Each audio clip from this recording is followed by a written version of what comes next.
I was in my second specialty in Paris doing anti-aging medicine, now known as longevity medicine.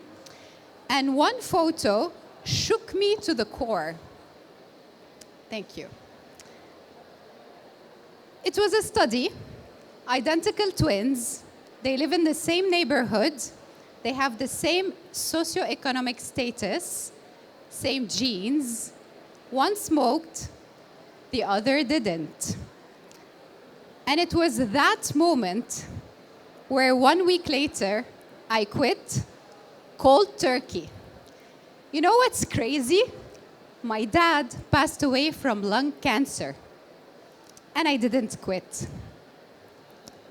I knew that smoking was bad for my lungs, but it was until the evidence was staring me back in the face of how I would look like if I kept smoking versus how I could look like if I stopped smoking that I decided to stop, and it was for good.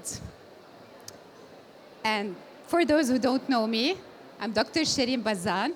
I'm a family medicine consultant, a pioneering doctor in integrative and wellness medicine, head of integrative wellness at CosmeSurge, and I've dedicated my career to transform the way we think about health, beauty, aging, and today we're going to talk about beauty beyond skin deep. So we have a lot of men in the house, but this is not just for women, it's for all of us. But women mostly are expected to look in a certain way, to show up in a certain way, to dress in a certain way, to age in a certain way.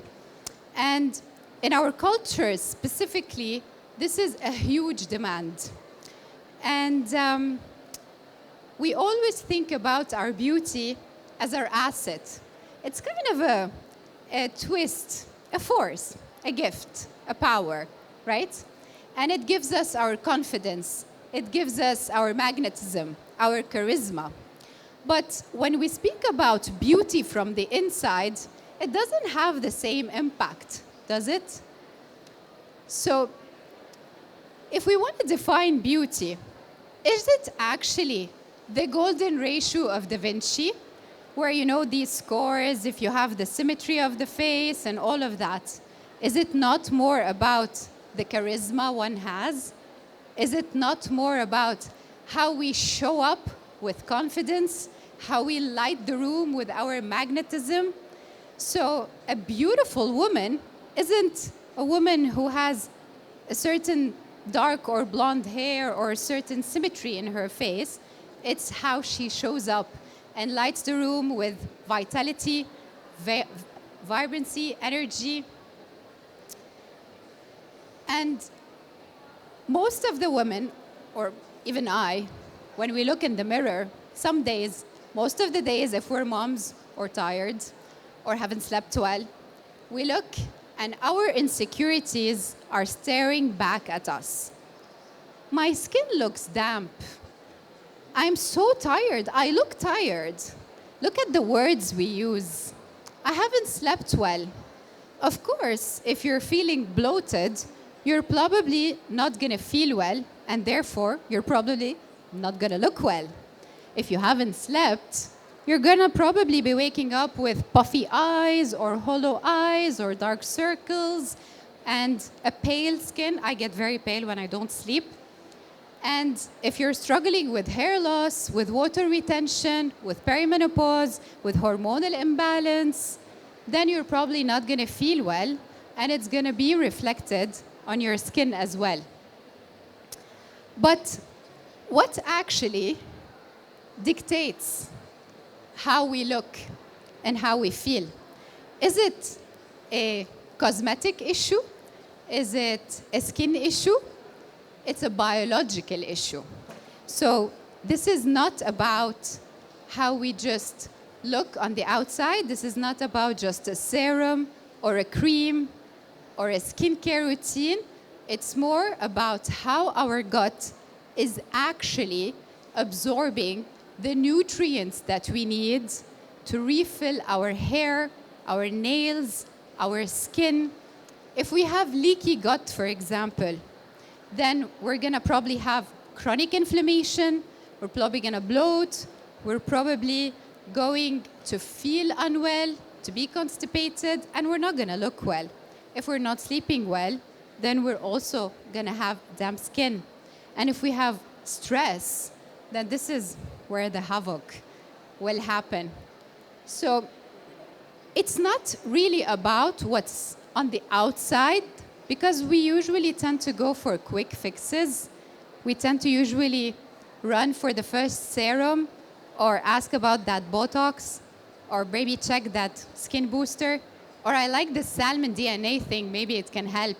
That's great. I mean, these are all great stuff.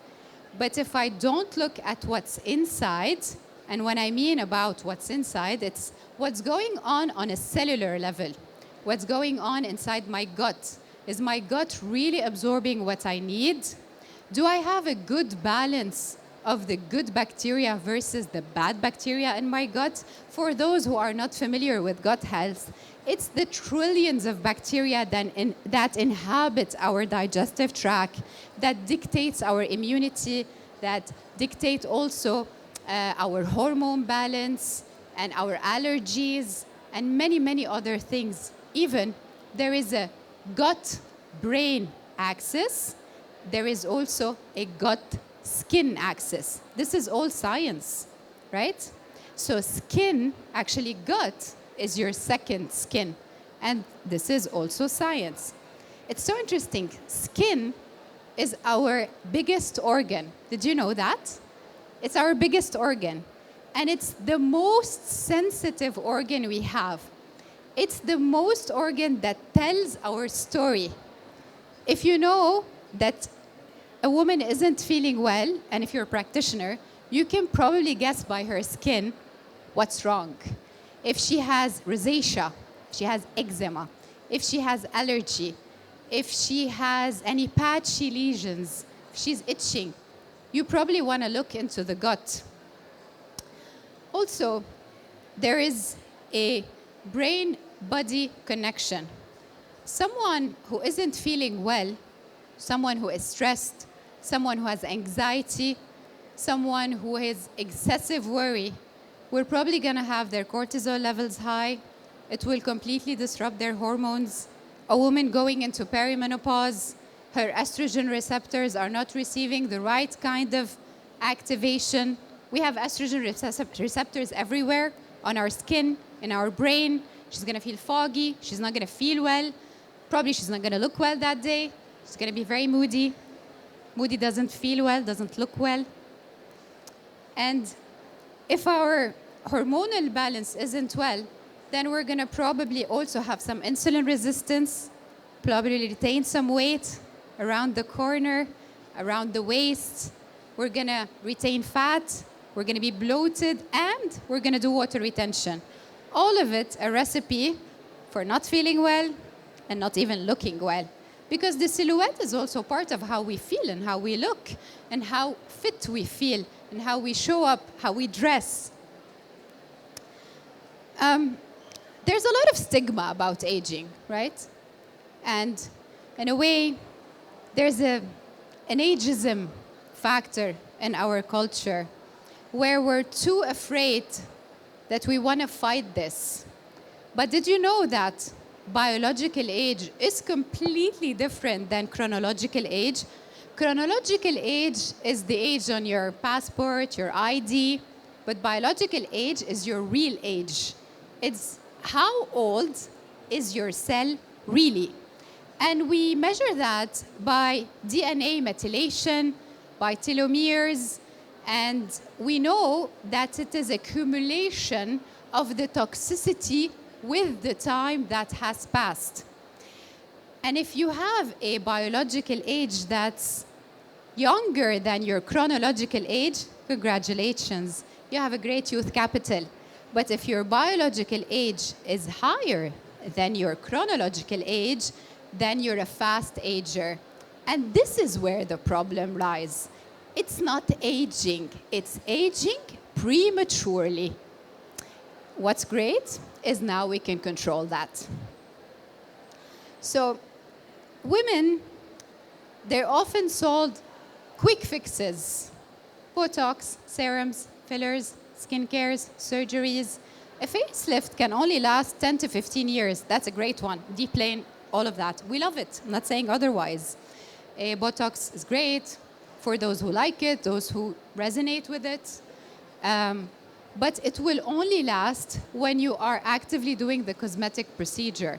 What really lasts is a sustainable approach of your own cellular health and cellular beauty.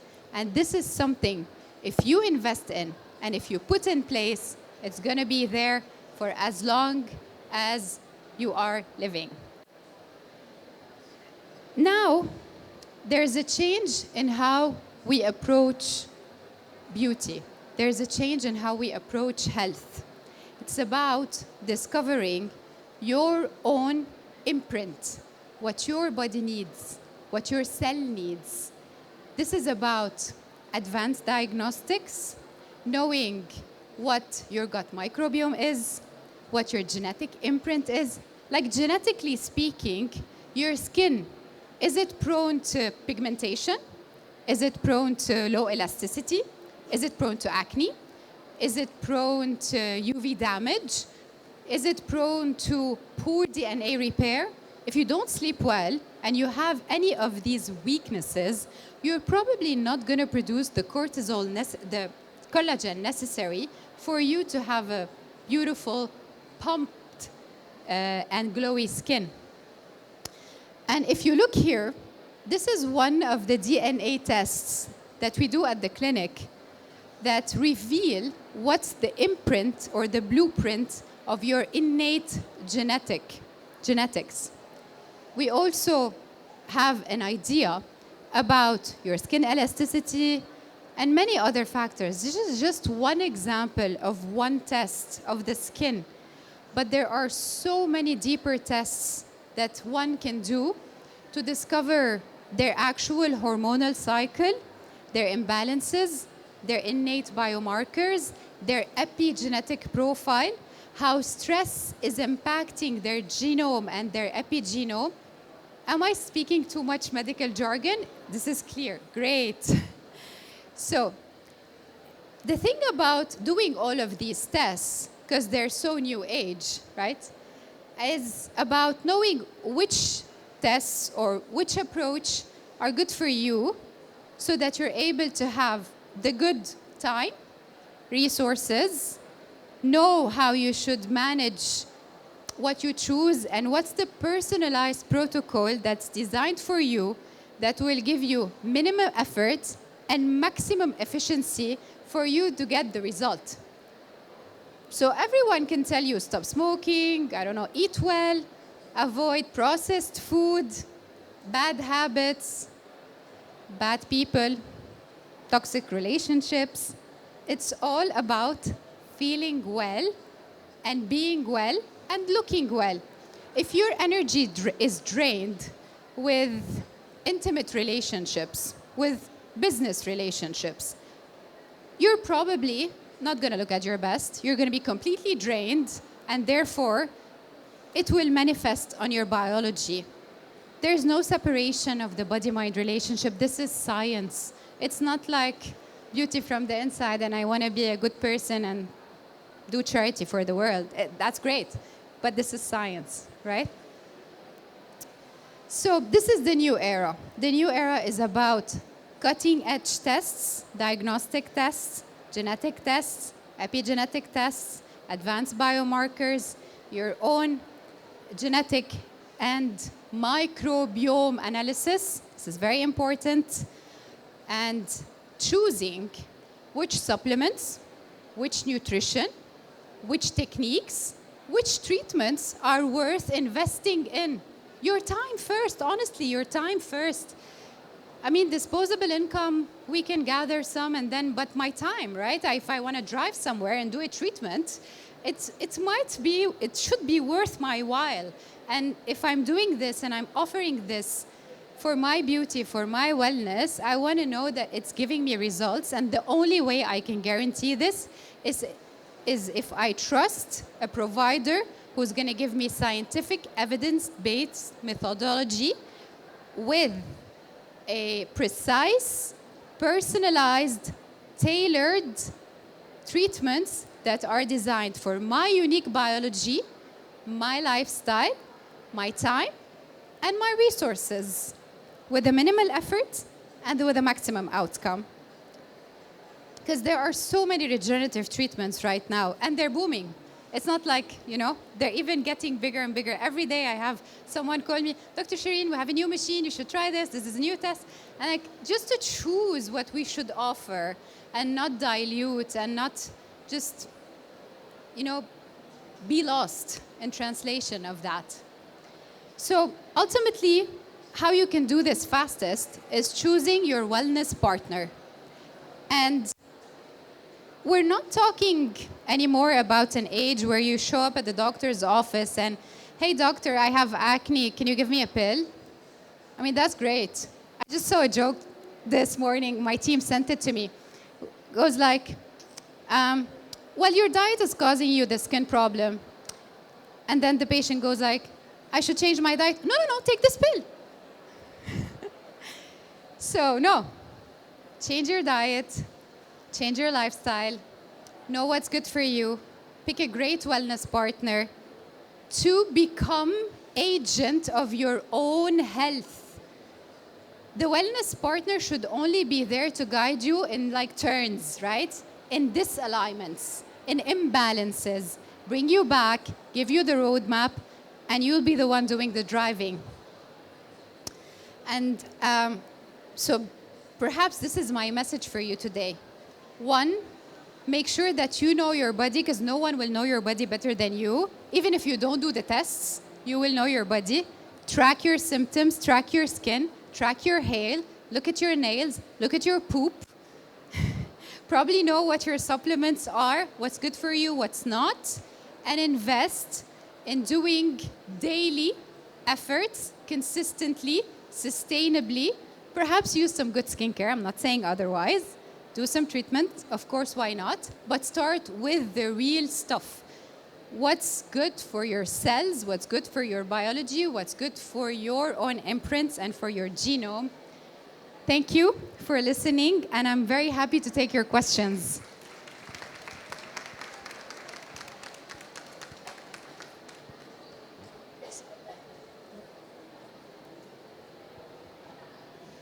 If there are any questions, I'm very happy to take it. Sorry, everyone, I was having nuts. Thank you so much. Are there any questions? I'm sure there is. Maybe one even, wanting to go a little bit deeper. Any thoughts? That's okay. Oh, yes. Wonderful.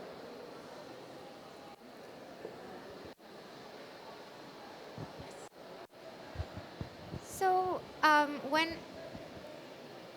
a fellow client with eczema or psoriasis or etc. come to you and you know that it is definitely a gut related issue, how does your treatment plan go according to it? Do you ask them to work with a gut health specialist? Is there one in-house that you work with? And what are the general guidelines that are followed? Yes, thank you, of course. So initially my training is in family medicine, but I have a specialty also in anti-aging medicine with a deep dive in functional medicine. So I'll do the complete approach. We'll test, of course, choose the right testing. We'll understand if the problem is a leaky gut or otherwise, if it's an immune trigger or activation, or is it deeper? How bad is the inflammation? Then we'll tailor a nutritional protocol where first we're based on the gut, then we're optimizing detoxification pathway, reinforcing a balance in the immunity. So sometimes this is an excess immunity, sometimes this is a low immunity, right? And this is a journey. This is not a one-stop shop, quick fix. This doesn't work anymore, honestly. This is like old school medicine. We are at medicine 3.0. Medicine 2.0 is great for those who are sick. Medicine 3.0 is great for those who want to live better, longer, stay younger, all of that. Yeah, so we do this all in the clinic. It's part of what we do. Amazing. Did I answer your question? And we're happy if you want to stop by CosmeSurge booth and have any specific personalized questions, we're happy to answer that. Pleasure. Okay, thank you very much. Oh, so there's no sound. Excellent. Thank you. Yes, round of applause.